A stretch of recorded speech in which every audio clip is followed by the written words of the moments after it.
여러분 혹시 다음 주일이 무슨 주일인지 아십니까? 네, 다 아실 거예요. 왜냐하면 주보에 감사원금이 껴져 있잖아요. 저는 이 1년 동안에 두 번의 감사절을 지키면서 저는 참 기쁜 마음으로 그 시간들을 기다리며 지킵니다. 그것이 약간 이제 습관이 되었는데요. 왜냐하면 하나님께서 우리를 위해서 매일마다 사실은 복을 주시길 원하시지만 우리가 감사하지 않으면 그 복을 받을 수 없는 것을 알게 됩니다. 그래서 하나님께서 절기를 정하셔서요, 이 절기를 통해서 1년에 두 번이라도 정말 집중하여 하나님께 감사함으로 하나님의 복을 받기 원하는 그 아버지의 마음을 묵상하게 됩니다. 특별히 맥주감사주일은요, 반년 동안 우리와 함께 하시고 또한 우리에게 은혜 주신 주님께 감사하는 귀한 절기인 만큼 오늘 이 말씀을 듣고 한 주간 이 감사절을 준비하신 은혜가 있기를 주님의 이름으로 축복합니다. 아멘. 제가 감사에 대한 묵상을 쭉 하는데요, 하나님께 저에게 감사에 대한 말씀을 전하라고 하시더라고요. 제가 그랬어요. 제가 우둔하기 때문에 하나님, 저에게 분명한 메시지를 주세요. 그래야 제가 이 말씀을 전할 수 있을 것입니다. 저에게 기도하는 저에게, 사모하는 저에게 하나님께 두 가지 단어를 주셨습니다. 그래서 여러분들 오늘 말씀 다 듣고 또 제가 잘못 전할 수도 있고 제가 막 삼천필로 빠질 수도 있잖아요. 또 여러분들 졸 수도 있고. 하지만 소원하건대 오늘 돌아가실 때는 이 두 가지 단어가 마음에 새겨졌으면 좋겠습니다. 그런 마음으로 한번 같이 외쳐보겠습니다. 행복, 감사. 오늘 이 두 단어가 오늘 제목에 그대로 적어놨습니다. 행복을 여는 감사. 더 길게 표현하면 행복의 문을 여는 마스터키가 뭐라고요? 감사라는 거예요. 이것을 마음에 새기고 감사하는 한 주가 되기를 바랍니다. 신명기 10장에 보면 이 절기를 명하신 하나님의 그 마음이 너무나 잘 표현되어 있습니다. 주님께서 뭐라고 하시냐면 이렇게 말씀하세요. 우리의 행복을 위하여 여호와의 절기, 즉 감사의 절기를 지켜라 라고 말씀하고 계시는 거예요. 다시 말하면 다른 것이 아닙니다. 하나님이 기뻐하시기 위해서가 아니라, 하나님이 뭐 물질이 많이 필요해서가 아니라, 하나님이 유일한 이유가 딱 하나예요. 그거는 따라합시다. 우리의 행복을 위하여. 그렇습니다. 우리의 행복을 위하여 하나님의 절기, 하나님의 특별한 감사 절기를 지키라고 명령하셨다라는 것입니다. 하나님의 자녀인 우리들에게 행복의 문을 열어주시기 위하여 우리에게 이 감사의 열쇠를 허락하셨다라고 믿고 오늘 말씀에 은혜가 되시기를 주님의 이름으로 부탁을 드립니다. 아멘. 자, 감사에는 세 가지 놀라운 비밀이 있습니다. 첫 번째는 감사가 하나님을 영화롭게 한다는 거예요. 더 쉽게 얘기하면 하나님을 기쁘시게 한다라고 말씀하고 있습니다. 시편 50편 23절 말씀에 이렇게 기록되어 있습니다. 감사로 제사를 드리는 자가 나를 영화롭게 하나니. 할렐루야. 이 말씀을 암송하신 분도 많으시더라고요. 이게 무슨 뜻입니까? 하나님을 기쁘시게 하기 위하여, 하나님께 영광 올려드리기 위해서는 반드시 뭐가 필요하다? 감사가 필요하다는 것입니다. 우리가 매번 예배를 드릴 때마다, 우리가 매번 하나님 앞에 살아있는 삶의 예배를 드릴 때마다 반드시 감사를 통하여 하나님을 영화롭게 할 수 있다라는 것입니다. 두 번째, 감사는 하나님의 임재 안에 들어오는 문이라고 하는 것입니다. 시편 100편 4절 한번 볼까요? 자, 시편 100절 4절 보니까 감사함으로 그의 문에 들어가며 라고 되어 있습니다. 여러분, 하나님께 들어가는 문에 어떻게 들어갈 수 있다고 기록되어 있죠? 감사함으로. 할렐루야. 우리가 아까 제가 성가대 찬양을 뒤에서 기도하는데요, 정말 제 눈에는 하늘의 문이 열려지는 것 같습니다. 할렐루야. 그리고 그 마음에 막 감사천에 있는 사람이 찬양하듯이 만물을 볼 때요, 다 여호와를 찬양하라고 얘기하는 거예요. 여러분, 성가대뿐만이 아니라 우리 모두의 고백이 되었으면 좋겠습니다. 아멘. 세 번째는 감사할 때 하나님의 은혜가 넘친다는 거예요. 고린도서 4장 15절 말씀 보니까 이렇게 기록되어 있습니다. 많은 사람의 감사로 말미암아 은혜가 더하여 넘쳐서라고 되어 있어요. 다시 말하면 우리가 은혜가 넘치기 위해서는 뭐로 말미암아? 그렇죠. 감사로 말미암아. 그래서 이 말씀을 제가 하나님께서 받고, 하나님께 주신 말씀을 받고 기도하면서 깨달아졌습니다. 우리가 감사할 때 그 감사가 하나님을 영화롭게 하는구나. 그리고 그 영화롭게 함으로 말미암아 따라합시다. 하늘의 문이 열린다. 그렇습니다. 하늘의 문이 뭐예요? 주님이 오시는 문이에요. 주님이 이 문을 열어야 우리에게 찾아오십니다. 그래서 하늘의 문이 열리는 것은 너무나 중요한데 성경에 보니까 하나님을 영화롭게 함으로 말미암아 뭐가 열린다고요? 하늘의 문이 열린다는 거예요. 주님이 오셔서 친히 우리를 만나주시고 우리에게 알게 하시고 깨닫게 하시고 힘 주셔서 주님을 사랑하듯 그렇게 살아갈 수 있도록 만들어 주신다는 거예요. 그 열려진 하늘의 문으로 하나님의 은혜가 우리에게 부어지는 것을 믿으시기를 주님의 이름으로 축복합니다. 아멘. 주님과 함께하고 주님의 은혜를 우리 안에 만끽하면 우리에게 어떤 역사가 일어날까요? 따라합시다. 행복해집니다. 그렇게 동의가 됐으면 큰 소리로 아멘. 어떤 분들은요 정말 가뭄에 콩나듯이 정말 가끔씩 은혜 받을 때만 좀 오늘 좀 괜찮았네, 오늘 찬양이 좀 괜찮았어 이러는데요, 어떤 사람은 올 때마다 부를 때마다 앉을 때마다 막 은혜가 충만한 사람들이 있습니다. 할렐루야. 여러분 어떤 사람이 되시겠습니까? 네, 후자가 되시길 주님의 이름으로 축복합니다. 언제나 어디서나 하나님께 예배할 때마다 감사함으로 내가 정말로 행복해지는 그런 축복자, 행복자가 다 되시기를 주님의 이름으로 부탁을 드립니다. 아멘. 그래서 그런지 세상에 알려진 일반적인 지혜 문서가 있어요. 다 들어보셨을 겁니다. 유대인들의 탈무드. 거기에는 이런 문구가 적혀 있더라고요.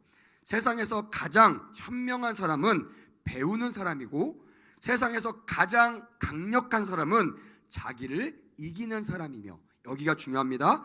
세상에서 가장 행복한 사람은 따라합시다. 범사에 감사하는 사람이다. 할렐루야. 너무나 은혜롭지 않습니까? 세상도 알고 주님도 알고 이제 누가 알아야 돼요? 우리가 알면 됩니다. 그래서 오늘 본문에도요 주님이 이렇게 말씀하고 있습니다. 범사에 감사하라.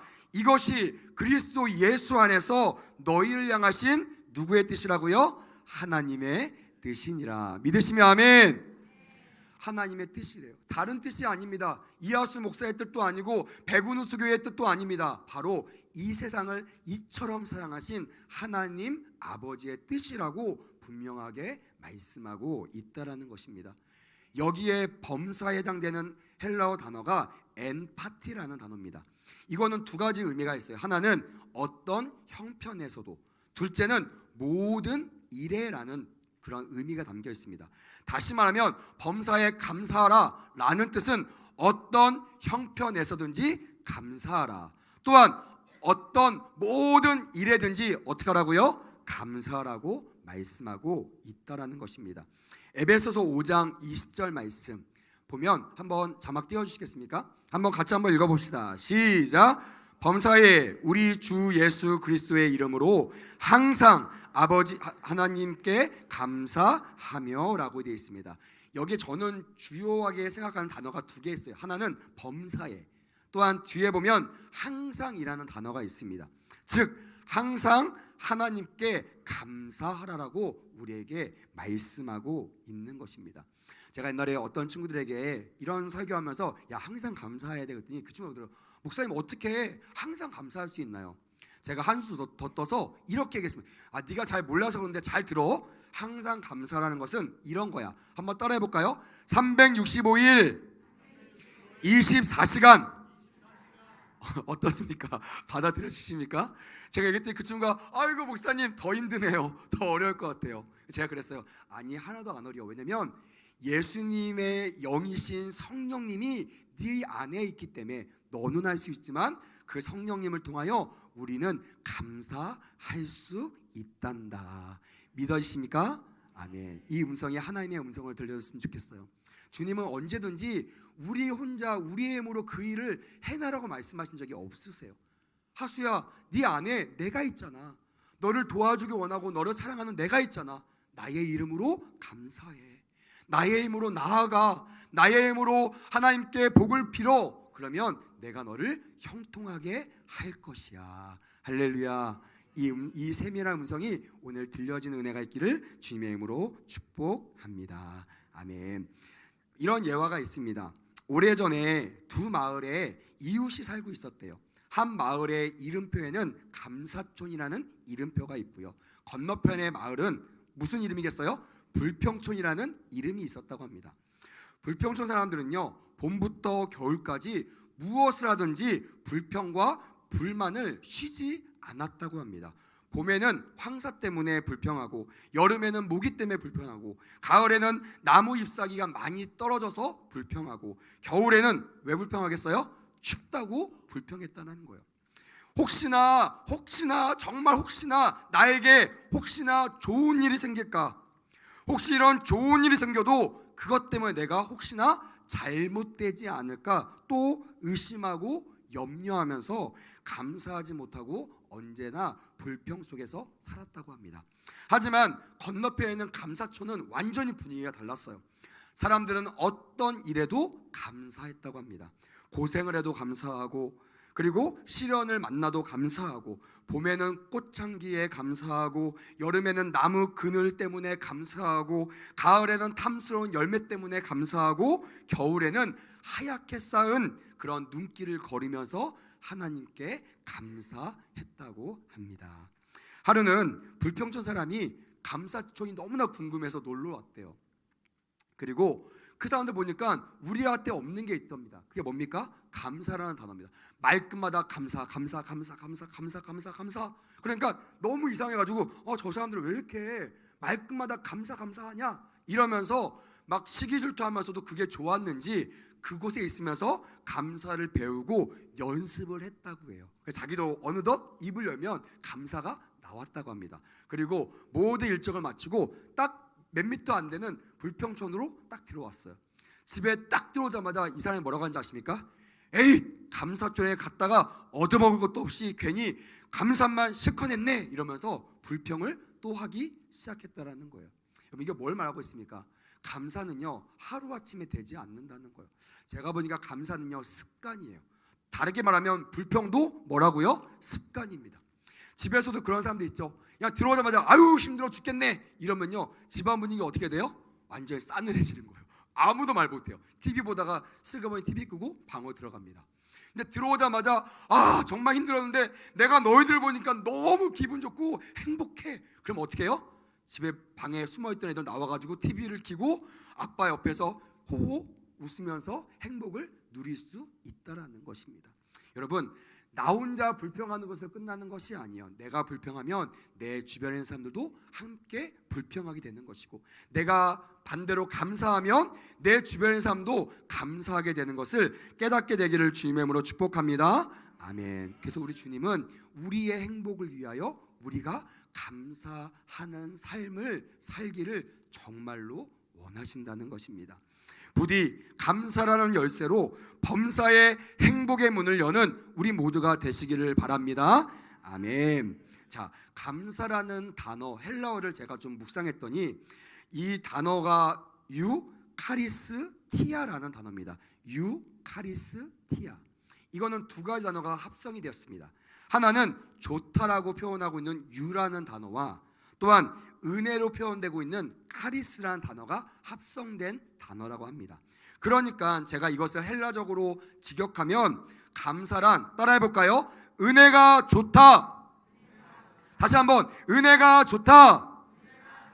그러니까 감사는 하나님의 은혜에 대한 우리의 반응이라는 것입니다.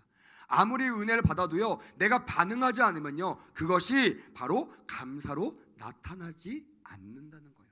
하지만 작은 은혜라도 이것을 내가 감사해서 반응하잖아요. 내가 여기에 막 기뻐하잖아요. 감사하잖아요. 그러면 우리 안에 주님이 원하시는 행복의 문을 여는 진정한 감사가 일어나게 된다는 것입니다. 교회에서만 아닙니다. 가정에서도, 아까 얘기했지만 가정에서도 남편에 대하여, 아내에 대하여, 자녀에 대하여 고마울 때마다, 한국 남자가 참 그게 어렵죠. 한국 사람들이 어려워요. 표현하기 어렵습니다. 하지만 정말 마음을 가지고 믿음을 가지고 고마울 때마다, 정말 감사할 때마다 감사합니다, 고맙습니다 라고 얘기하면요 원망과 불평이 가득한 이 가정 가운데 그 모든 것들이 온데간데 없이 사라지고 그 안에 감사의 마음으로 충만해져서 행복해지는 가정을 이루게 될 줄 믿습니다. 아멘. 저도 한 주간 이 문제를 가지고 하나님께 정말 뒹굴어가면서 하나님께 기도했습니다. 하나님, 우리 성도들, 제가 보기엔 정말 귀한 성도들이고 정말 신실한 성도들인데 왜 저 가정 가운데 왜 고민이 있고 왜 어려움이 있고 왜 집에 들어가기 싫어하고 집에 들어가면 괴롭고 왜 이런 삶을 하나님께서 안배하십니까? 왜 내버려 두십니까? 정말 많이 기도했어요. 많이 하나님께 울부짖었습니다. 그때 저에게 하나님께서 하셨던 음성, 하나님께 하셨던 마음이 있습니다. 그건 뭐냐면 이런 음성이었어요. 세상에 하나님 그렇습니다. 하수야, 나는 세상이 알고 있는, 세상이 감당하고 있는 그런 감사를 나는 원하지 않아. 그런 행복을 원하지 않아. 그냥 잠깐만 기분 내킬 때만 기뻐하고 조금만 있으면 기분이 다운되는 그런 불완전한 행복을 나는 너희들이 받기를 원하지 않아. 나는 내가 주는 온전한 행복, 할렐루야, 내가 주는 변하지 않는 행복, 할렐루야, 이거를 우리 성도들에게 주기 위하여 진짜와 가짜를 구별하는 시간을 주고 있단다라고 말씀하시더라고요. 무슨 말입니까? 지금 나에게 당장 있는 이 상황에 우리가 집중하지 말라는 거예요. 이것이 하나님 나에게 주신 정말 진정한 은혜인지 아니면 이것이 나에게 주실 은혜를 위한 지나가게 하시는 과정인지를 반드시 깨닫고 주님이 주시는 온전한 은혜, 온전한 행복을 사모하시면서 하나님께 구하시는 우리 모두가 되기를 주님의 이름으로 축복합니다. 아멘. 어린아이들한테 물어봤어요. 너희들 왜 교회 다니니? 너희들 왜 예수 믿니? 그랬더니 아이들이 그러더라고요. 목사님 그것도 모르세요? 천국 가려고 믿죠? 이러더라고요. 누가 가르치는지 몰라도 잘 가르친 것 같습니다. 할렐루야. 내 천국 가야 됩니다.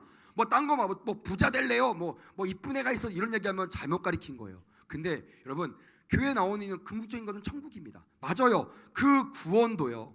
또한 항상 버거운 이 세상에서 살아갈 수 있는 힘, 우리는 그걸 은혜라고 얘기하잖아요. 그 은혜도, 그리고 우리가 정말 받고 싶어하는 그 사랑도 다 연약한 피조물인 우리가 하나님이 예비하셨던 완벽한 행복의 문을 열 수 있는 하나님 아버지가 주신 열쇠인 것을 잊지 말아야 될 줄 믿습니다. 그때서야 비로소 이 세상에 우리가 가장 행복해지길 원하시는 분이 하나님이시라는 사실을 제가 깨닫게 되었던 것입니다. 사랑하는 여러분, 제가 오늘 이 맥주 감사절을 앞두고 감사의 준비를 시키고 감사라는 설교를 하는 이유는 여기에 있습니다. 하나님은요, 그 누구보다도 우리를 행복하게 하기를 원하십니다. 믿으시면 아멘. 그래서 그 문을 열 수 있도록 다른 거 하지 말고, 다른 거로 안 되니까 반드시 말씀을 근거로 감사의 열쇠를 취하라라고 저를 보내신 줄 믿습니다. 아멘. 그럼 우리가 어떻게 하루 이틀도 아니고 365일 24시간 항상 범사에 예수 그리스도를 바라보며 주 안에서 살 수 있을까요? 주 안에서 그 행복을 누릴 수 있을까요? 이 정답이 요한복음 15장에 기록되어 있습니다. 바라기는 오늘 예배 끝나고 요한복음 15장을 꼭 깊이 묵상하는 은혜가 있기를 바랍니다. 제가 15장 5절을 읽어드리겠습니다.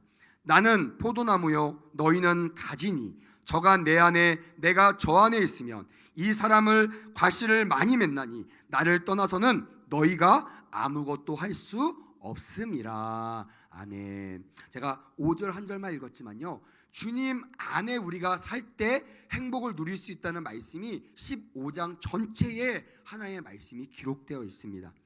무슨 말입니까? 우리가 예수 안에서만 사랑의 열매를 맺을 수 있습니다. 우리가 예수 안에서만 기쁨의 열매를 맺을 수 있습니다. 우리가 예수 안에서만 참된 감사의 열매를 맺을 수 있다라는 것입니다. 여러분, 이것은요, 이 사랑, 기쁨, 감사는 세상이 말하고 있는 사랑과 감사와 또한 기쁨이 아닙니다. 물론 이렇게 말하는 사람도 있습니다. 목사님, 교회 안 다니는 사람도 사랑하잖아요. 교회 안 다니는 사람도 성취하잖아요. 그 사람들이 만족하잖아요. 기뻐하잖아요. 이거 어떻게 표현하실 거예요? 여러분, 제가 말했잖아요. 똑같다고 말할 수 있지만 사실은 달라요. 저는요, 이 단어 안에 우리는 반드시 이 단어가 있어야 될 줄 믿습니다. 한번 우리 같이 한번 외쳐볼까요? 많이, 더 크게 많이. 여러분, 우리는 그냥 사랑의 열매를 맺는 것이 아니라, 따라합시다, 많은 사랑의 열매를 맺어야 됩니다. 따라합시다. 많은 기쁨의 열매를 맺혀야 됩니다. 마지막 따라합시다. 많은 감사의 열매를 맺혀야 됩니다. 고백하시면 아멘. 이것 때문에 우리가 주 안에 있는 거예요. 세상에 맛보는 그 정도 아니에요. 알잖아요. 그 정도 가벼운 사랑, 가벼운 기쁨 아닙니다. 어쩌다가 내가 넘쳐가지고 누굴 도와주는 그 정도의 감사가 아니라는 거예요.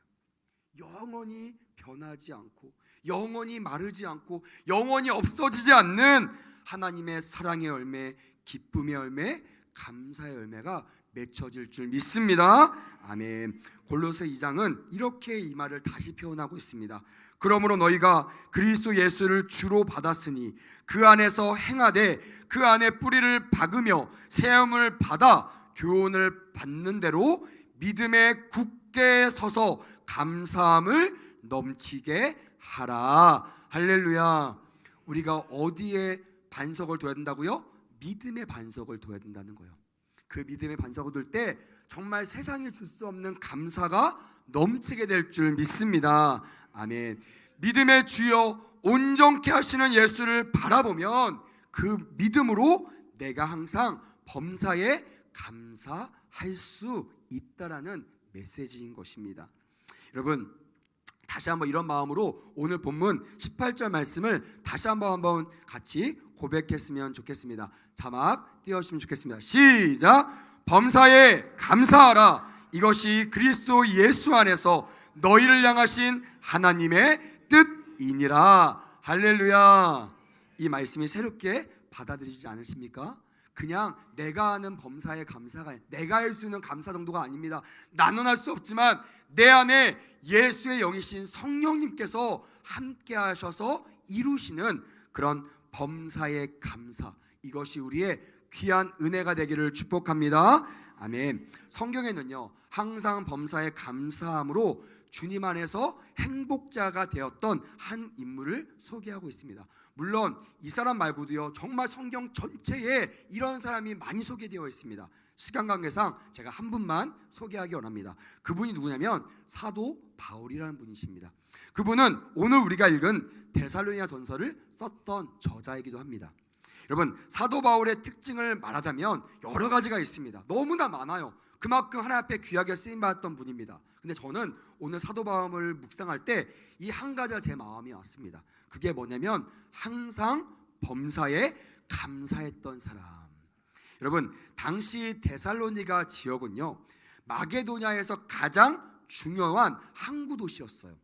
로마의 동서를 잇는 가장 주요했던 중요 도시였다고 알 수가 있습니다. 이 지역에 있는 데살로니가 교회, 그 성도들에게 바울은 오늘 이 마음을 가지고 데살로니가 전서를 썼던 것입니다. 바울과 실라라는 사람이 있습니다. 그들은 가는 곳곳마다 내가 만난 예수님을 전하기 시작했어요. 우리로 말하면 전도한 겁니다. 근데 우리도 코로나 시절에 경험해봤잖아요. 여러분, 코로나 때 전도해 보신 적 계십니까? 예수님을 믿자, 교회 가자라고 얘기한 사람은요 다 사도 바울처럼 고난을 당했을 것입니다. 저도 그 기간 동안에 노방전도를 했거든요. 얼마나 욕을 많이 먹었는지 모릅니다. 당신 같은 사람 때문에 우리나라가 안 되는 거야 막 이렇게 말한 사람도 있고요. 제발 좀 자숙하세요 막 이러면서 막 꼭 교회가 그 바이러스를 퍼뜨린 것처럼 그렇게 막 저를 향해서 막 삿대질하는 사람도 정말 많이 만났습니다. 근데 이 바울과 실라도 그렇게 가는 곳곳마다 복음을 전했는데요, 그들에게 돌아온 것은 매가 돌아왔고요, 돌팔매가 돌아왔고요, 그들이 가는 곳곳마다 복음을 전할 때마다 신고되어서 감옥에 끌려가 매질을 당하는 것이 그들의 일상이었습니다. 그들은 하루는 복음을 전하다가 감옥에 갇히게 됩니다. 그때는 정말 만신창이가 될 정도로 정말 매를 엄청나게 맞고 감옥에 내던져졌습니다. 여러분, 감옥이라는 곳이 어떤 곳인지 아십니까? 혹시 가보신 분 계시나요? 저도 은혜로 웃음 나오시죠? 저도 평생 안 갈 줄 알았는데 갔다 왔습니다. 목사님이 감옥에? 막 이러시는데요, 제가 3년 전에 한 분의 소개로 우리 그 교도소에 예배를 드리러 간 적이 있습니다. 얼마나 떨리던지요. 한 번도 그 죄수들과 함께 있어 본 적이 없잖아요. 물론 얼굴은 험악한 여러분들과 함께 있지만 죄인들은 아니잖아요. 근데 그들한테 가는데 얼마나 두려운지 하나님께 막 기도해서 하나님 용기를 주세요. 그때 하나님께 그러시더라고요. 너처럼 내가 그들도 사랑하니 너는 가서 내가 그들을 사랑한다는 그 말만 전하고 와라. 제가 믿음을 가지고 갔습니다. 근데 저를 인도한 분이 그렇게 부탁하시더라고요. 목사님, 다른 거는요 다 괜찮은데요, 이 말만은 좀 삼가해 주시면 좋겠어요. 제가 물어봤습니다. 뭡니까? 그랬더니 감사하단 말만 조금 자제해 주시면 좋겠습니다. 저를 아시는 것 같아요. 저는요 이 감사가 약간 습관화되어 있어가지고요, 아무리 막 절제라도 감사가 막 튀어나옵니다. 그리고 감사가 나오면 감사의 이유가 막 나오니까 막 설교도 길어지고 막 길어지는 거예요. 제가 꾹꾹 참고 막 결심하고 설교문도 막 썼어요. 근데 아니야 다를까 성령이 막 부어주니까 저도 모르게 마지막에 여러분 감사하시기 바랍니다 막 이 얘기를 한 거예요.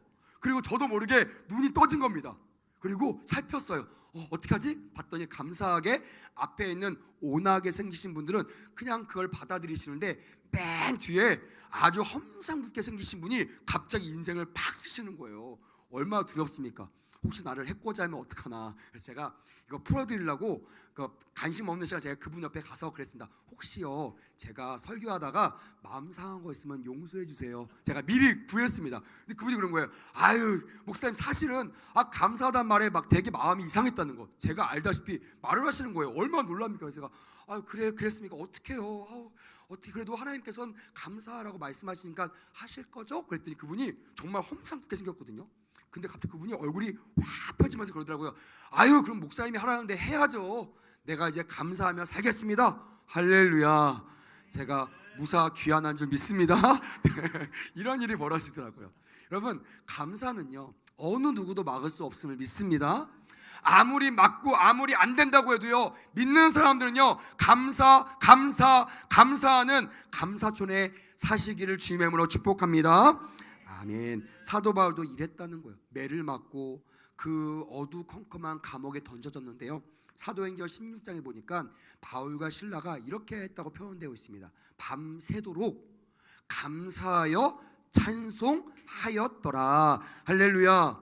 여러분, 이게 말이 됩니까? 밤새 매를 맞았어요. 자기가 잘못한 것도 아닙니다.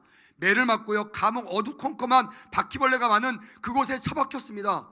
근데 우리같이 그런 상황 되면요 하소연되잖아요. 하나님, 주님이 살아계시면 나를 꺼내주세요. 주님이 살아계시면 저 사람들이 사과하고 내가 보상받게 해주세요. 이게 맞지 않습니까?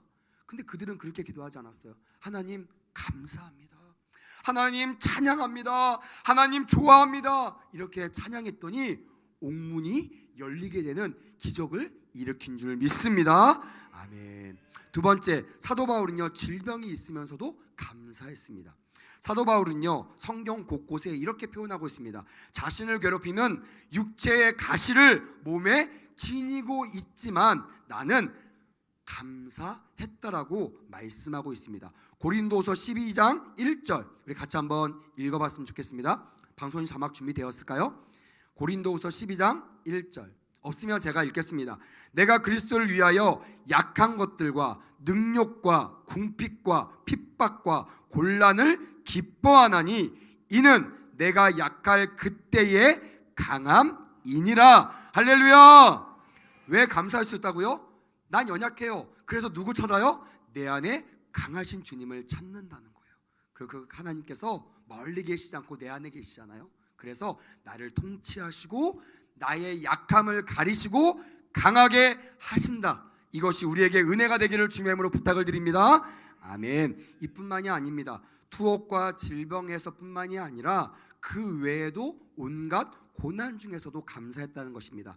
바울은요 파선, 강의 위험, 강도의 위험, 동족의 위험, 이방인의 위협, 시내의 위협, 광야의 위험, 바다의 위험 등을 당했고요, 먹지 못하고 마시지 못하고 입지 못하고 자지 못하고 춥고 헐벗음에도 불구하고 따라합시다. 항상 감사했다. 우리도 이렇게 되기를 주님의 이름으로 축복합니다. 아멘. 그렇기 때문에 주님이 바울을 사랑하시고 더 강하게 하셨다라는 것입니다. 여러분, 근데 빌립보서 4장 12절 13절을 보니까요 이렇게 할 수 있었던 바울의 일체 비결이 이렇게 표현되어 있습니다. 내가 어떠한 형편에 있든지 나는 자족하기를 배웠노라 라고 되어 있습니다.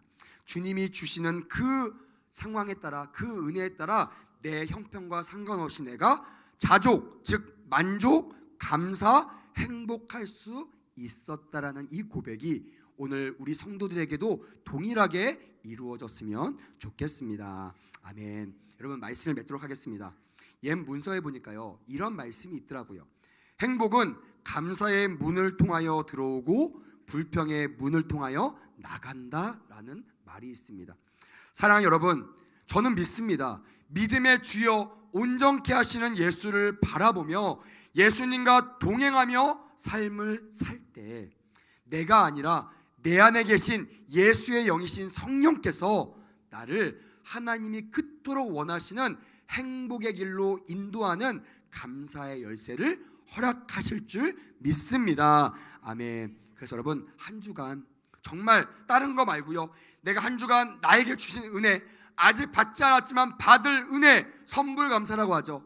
아직 받지 않았지만 받을 은혜를 미리 감사하시면서 한 주간을 감사로 물들이시는 그런 삶을 살기를 원합니다. 그래서 감사함으로 범사에 항상 행복해지는 행복자가 되는 저와 여러분 되시기를 주님의 이름으로 축복합니다. 아멘. 기도하겠습니다.